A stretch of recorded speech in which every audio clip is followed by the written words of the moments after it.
Bismillah ar-Rahman ar-Rahim. Alhamdulillah wa salatu wa salam ala Rasulullah. We continue reading from Imam Al-Ghazali's Qur'an, Wadur, the Jews of the Quran in spares. During the last session, we read verses 36 and 37 of Surah An-Nisa, a chapter on women. These two verses are part of a larger selection that Imam Ghazali selected as pairs 36 to 41. The context is about verse 36, just simply to summarize at least part of what we have spoken about, since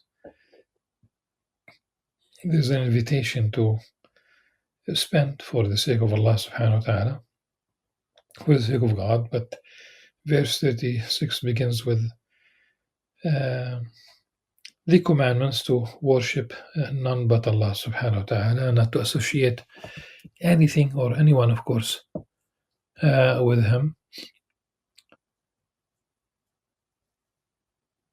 and to be kind to parents. بر الوالدين وبالوالدين إحسانا in this verse. وَاعْبُدُوا اللَّهَ وَلَا تُشْرِكُوا بِهِ شَيْئًا وَبِالْوَالِدَيْنِ إِحْسَانًا. Being good to parents, bir. The notion of bir, you have, of course, the most. I would say that we use it mostly in relation to parents, though others would be entitled to the notion of bir, and by extension, parents, grandparents, uncles. But there's also bir al-walad that will be good to children. And there was a beautiful story about someone who performed Hajj, and he hastened to go back to his hometown, and he was asked, wouldn't you want to stay just a little bit more, and he said that he is returning fast as part of his bir of his children. And there is bir also of the people of the book. They are not, if there is no animosity, they are not really fighting us, they are not occupying us, and they would be, of course, the relationship would entail bir. And I stopped about this. There is something that happened between our last reading and today. There's a mosque in the West Bank, close to northwest part of the West Bank, near Salfit. The mosque is called the Mosque of Bir al-Walidain, a very beautiful name, really, indeed. The Jewish settlers burnt. There was an arson, and they have attempted to burn the mosque down with graffiti on the walls of the mosque. And this is only one mosque of few within the same period that suffered damage, part by the army, the Israeli army, and part by the settlers. And in Jerusalem lately, within the last month or so, two mosques south of Jerusalem were destroyed in Sirwan and in Jabal Mukabbir. They have been, these mosques were in place for many, many years, but the municipality demolished both, claiming that they were built without a permit. And one can ask the question, when was the last permit to build a mosque granted in East Jerusalem? So, bir al-walidain wa bil-walidain ihsana. Then the verse moves to being good also to one's relatives, وبذي القربى واليتامى, the orphans والمساكين, the needy, والجاري ذي القربى.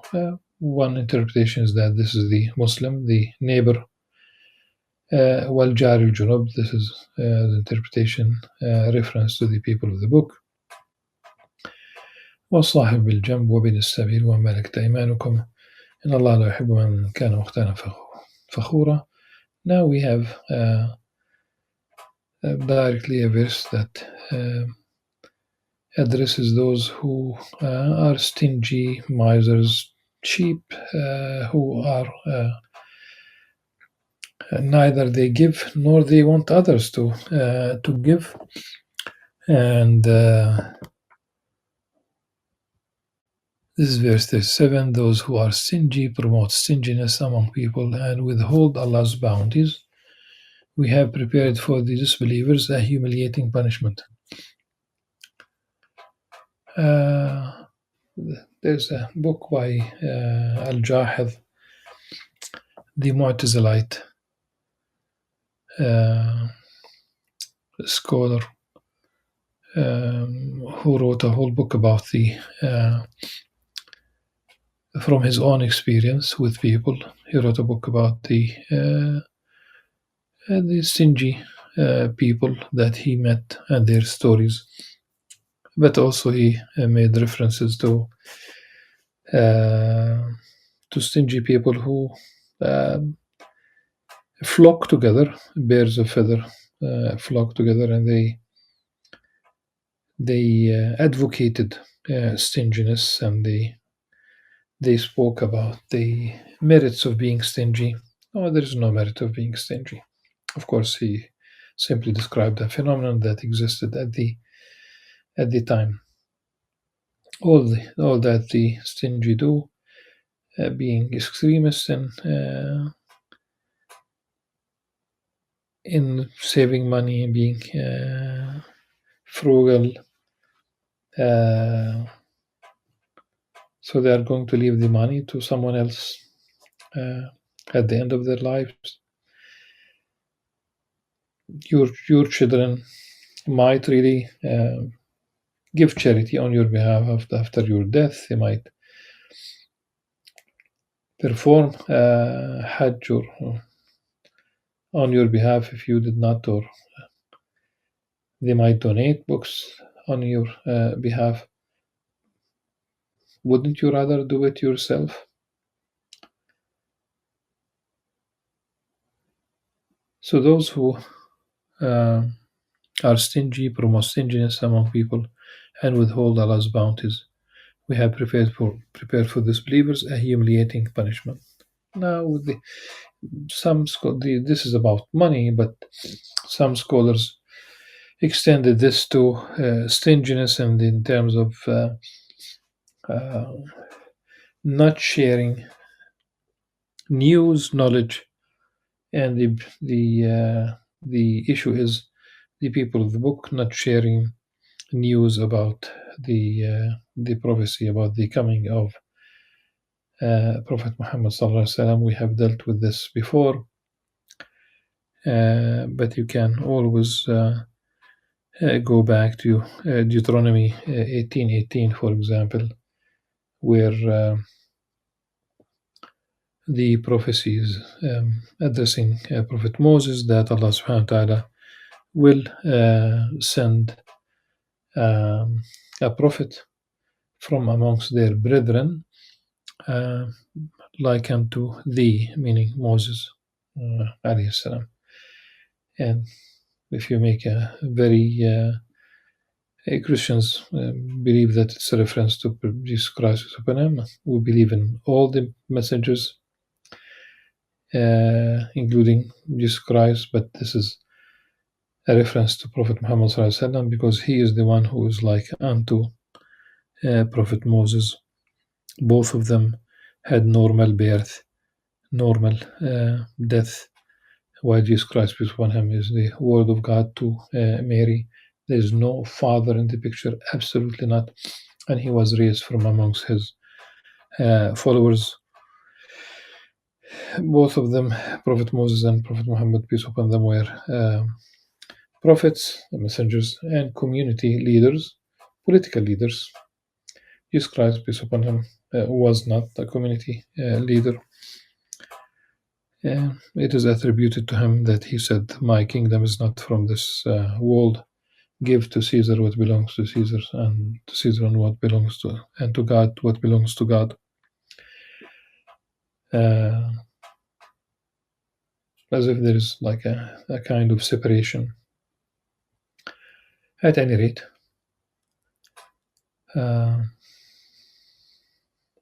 so you have that kind of stinginess, and I would say that to those who are stingy, they are neither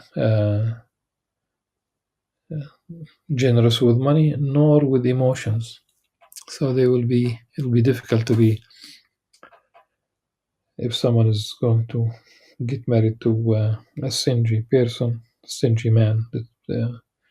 Let's put it this way. She would literally suffer. She would suffer.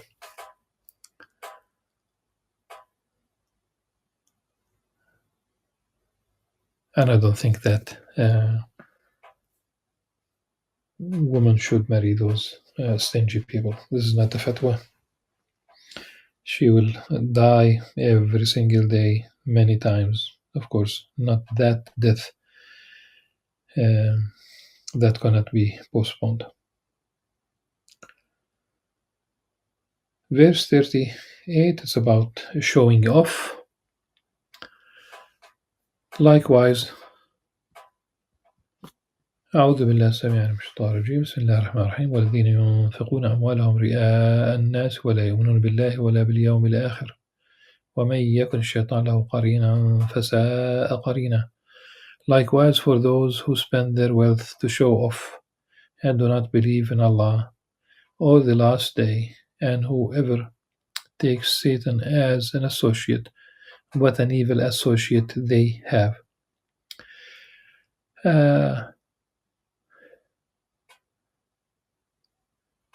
So people do spend. So you have that group that does not spend. They are stingy. You have a group that spends, but it's not for the sake of God. It's simply showing off. They want people to say that they are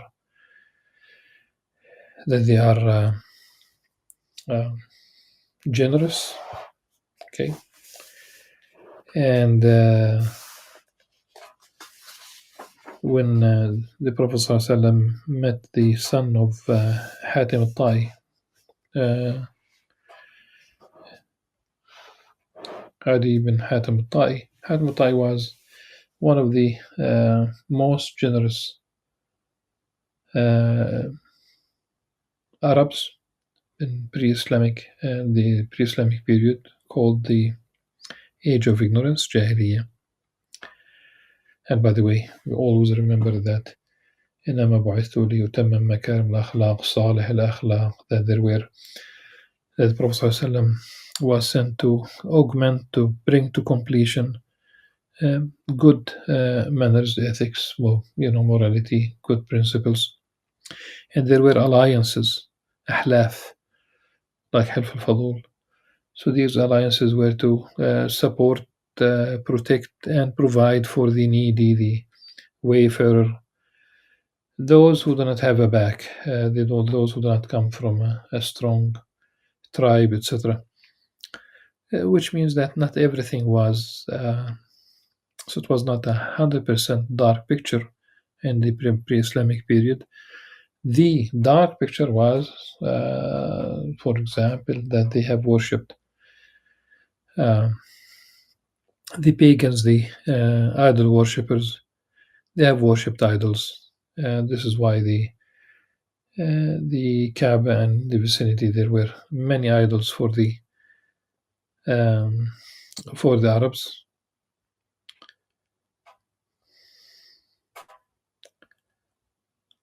So Hatim al-Tai was very generous, and something that is still part of the Arab character.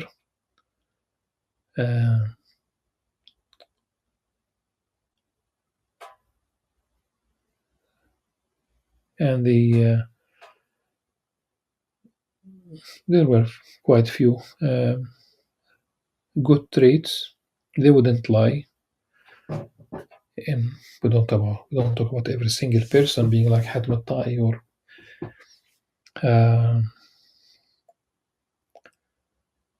but the Prophet ﷺ told his son Ali ibn Hatim al-Ta'i, he told him, your father who wanted something and he reached that, he achieved that.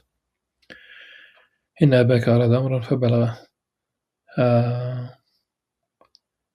What's that his father wanted? He wanted fame. He wanted people to say that he was generous. In fact, his act of generosity. We have two stories.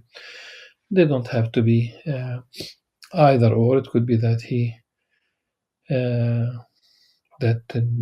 these two stories show utmost generosity. One of them, it could be simply during different periods in his life. In one of them, he had a guest and he had literally nothing to offer his guest except that he had his own horse and he slaughtered the horse to feed his guest, to honor his guest. So, إن أباك أراد أمرا فبلغه. Your father, it was not for the sake of God, of course. He did not become Muslim. He died before Islam. But the Prophet ﷺ honored the children, the son and also the daughter of Hatim al-Ta'i. Yes.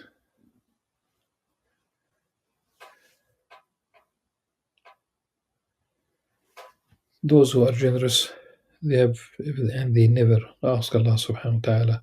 They don't believe. And if they believe, they don't ask for forgiveness, or it has to be for the sake of Allah subhanahu wa ta'ala. Every single act, in fact. Let me just a reminder to myself. We do have a tradition about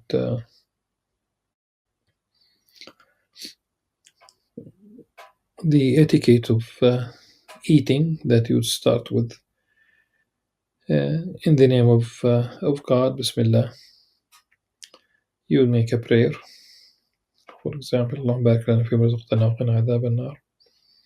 You use your right hand to eat, and you eat from the part that is very close to you. If it's really one large tray or bowl, or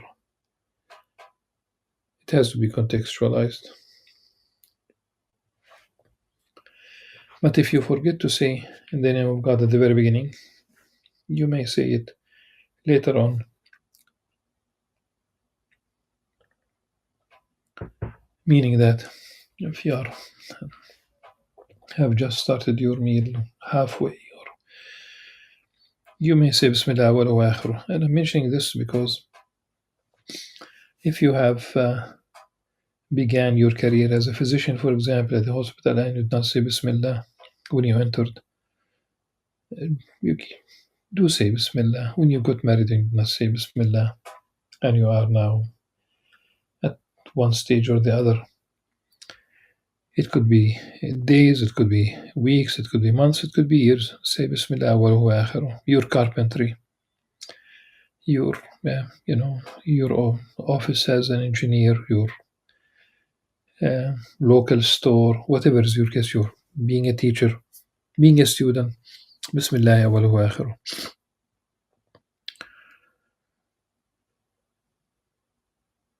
So those who spend their monies as to show off their wealth, and they don't believe in Allah subhanahu wa ta'ala. They don't believe in the day of judgment, the last day. And whoever takes Satan as an associate, what an evil associate they have. Verse 39. وَمَاذَا عَلَيْهِمْ لَوْ آمَنُوا بِاللَّهِ وَالْيَوْمِ الْآخِرِ وَأَنفَقُوا مِمَّا رَزَقَهُمُ اللَّهُ وَكَانَ اللَّهُ بِهِمْ عَلِيمًا. What harm could have come to them if they had believed in Allah and the last day, and donated from what Allah has provided for them, and Allah has perfect knowledge of them. Why not believe? What are you waiting for? And this is a reminder, really, of to Muslim and non-Muslim about making the cornerstone of your life is the belief in God. You can see how this modern life is distracting people. Uh, they distracts people to the degree that there's no room to think about all these things. They know it's coming, and maybe it's they don't know how to handle these. We say um, the big questions about the nature of this life and the origin of all this universe and what purpose does it serve and where did we come from and um, everything in the universe points to Allah subhanahu wa ta'ala. And people should understand that this is the very last phase of revelation. This is the very last message from Allah subhanahu wa ta'ala to humanity. It's universal. It's not to the stray sheep of the children of Israel. It's not for a local tribal community. When humanity was ready for the final message, Allah subhanahu wa ta'ala sent Prophet Muhammad sallallahu alaihi wasallam. Why not? What harm could have come to them if they had believed in Allah and the last day and donated from what Allah has provided for them? And Allah has perfect knowledge of them. Inna Allah la yadlu mithqala dharra. Indeed, Allah never wrongs anyone, never unjust to anyone. And Imam Ghazali says about the notion of this particular issue, about the action of Allah subhanahu wa ta'ala, that it is impossible for Allah subhanahu wa ta'ala to be unjust. It's impossible. For injustice is to mishandle, misbehave, to appropriate the property of someone else, to do something to someone else that is, that neither property nor the person, that's not, you have no right to take the property of others, damage the property of others. Of course, you don't occupy the land of others. And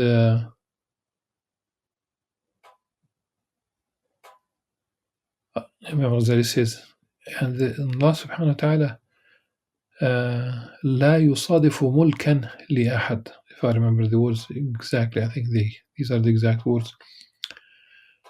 No one really in the universe, in the true sense of the word, owns anything. This is why it's impossible for Allah subhanahu wa ta'ala to be unjust. إِنَّ اللَّهَ لَا يَظْلِمُ مِثْقَالَ ذَرَّةٍ. Of course, it means also that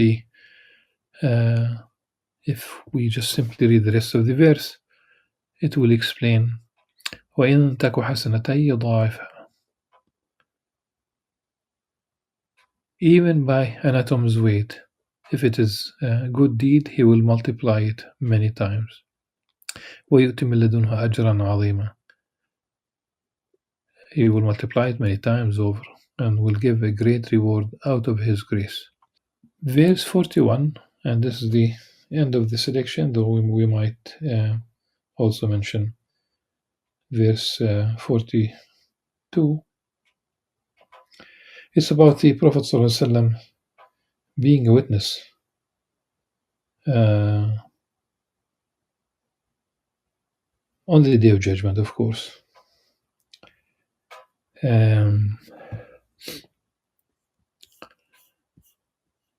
So how will it be when we bring a witness from every faith community and bring you, O Prophet, addressing Prophet Muhammad ﷺ, and bring you as a witness against yours? The Prophet ﷺ asked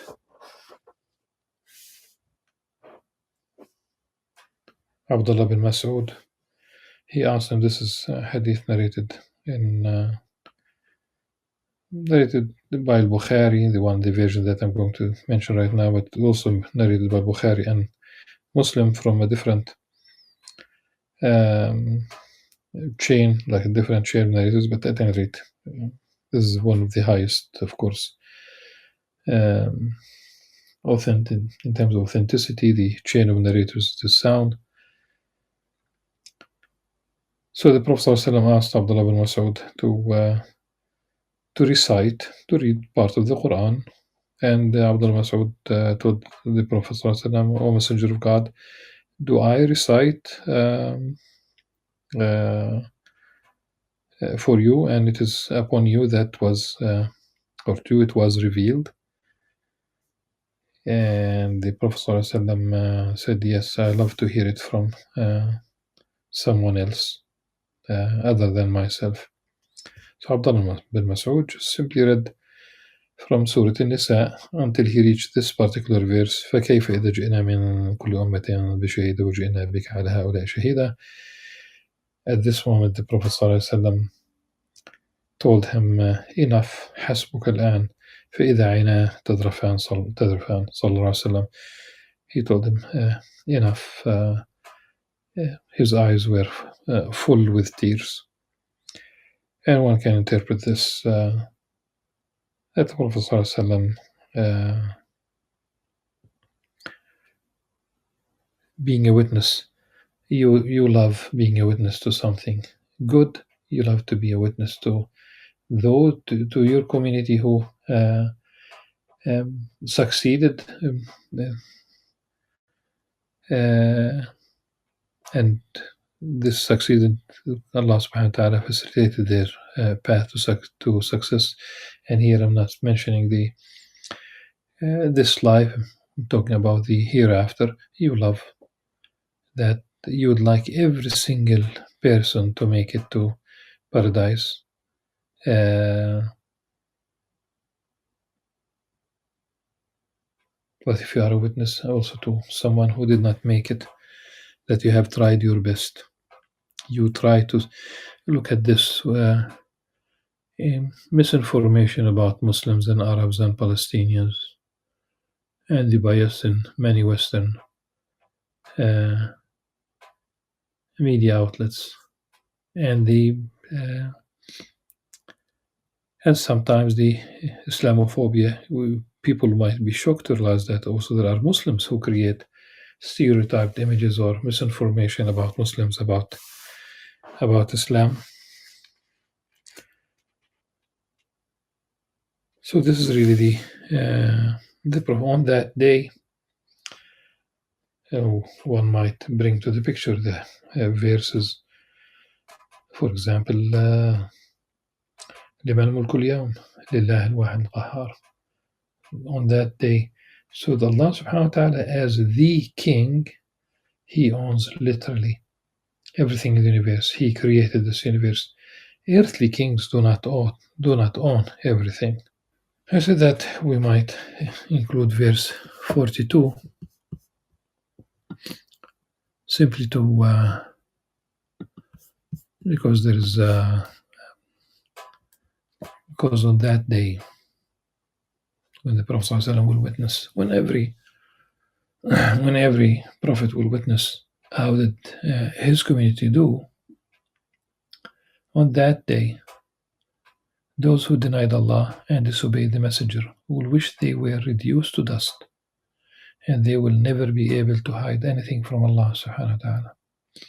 يومئذ يود الذين كفروا وعصوا الرسول لو تسوى بهم الأرض ولا يكتمون الله حديثا. It's a day of judgment, it's a day of reckoning, and people will be held accountable. Ask Allah subhanahu wa ta'ala for His forgiveness. Inshallah, the next session we will begin with verse 48, 49, and we'll see whether we'll go beyond these two, inshallah. Until then, subhanakallah wa bihamdik, ashhadu an la ilaha illa anta, astaghfiruka wa atubu ilayk. Assalamu alaikum wa rahmatullah wa barakatuh.